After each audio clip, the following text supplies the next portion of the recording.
Brillanti Dance. Kull nhar ta' ġimgħa fit-8:30 dejjem fuq One.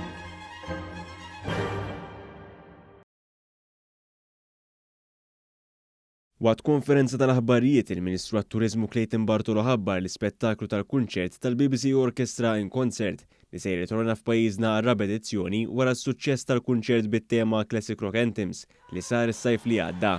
Il-kunċert li ta' kull sena jattira l-folol u li se jsir fuq il-fosos tal-Furjana mill-Awtorità tat-Turiżmu se jiċċelebra l-100 sena minn mindu twaħlet it-tabella ikonika ta' Hollywood f'Los Angeles. Il-kunċert se jixxandar ukoll fuq l-istazzjon popolari tar-Radju Brittaniku BBC Radio 2. Il-Ministru Bartolo ringrazzja lill-BBC filwaqt li fakkar il-ħidma li l-Gvern qed jagħmel sabiex ikun hawn f'Malta spettakli tal-ogħla livell. Dan juri li pajjiżna mhuwiex magħruf biss għall-baħar u t-temp iżda wkoll għad-divertiment permezz tal-ispettaklu. Il-BBC huwa rikonomat mad-dinja kollha u għal daqstant ser jenna fil-marketing sabiex aħna bekk kun qegħdin inwasslu lil pajjiżna għal il-fuq minn 14 miljun persuna fl-Ingilterra biss. Il-kap eżekuttiv tal-Awtorità tat-Turiżmu Carlo Micallef qal li l-awtorità se tkompli s-saħħaħ l-isforzi tagħha biex Malta tibqa' destinazzjoni attraenti u diversifikata turisti li jiġu jżuruna matul is-sena kollha.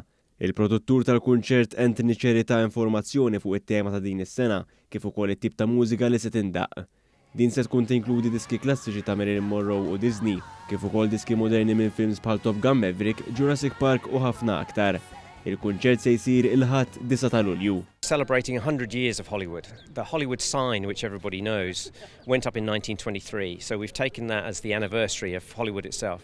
So the music is going to cover 100 years of Hollywood.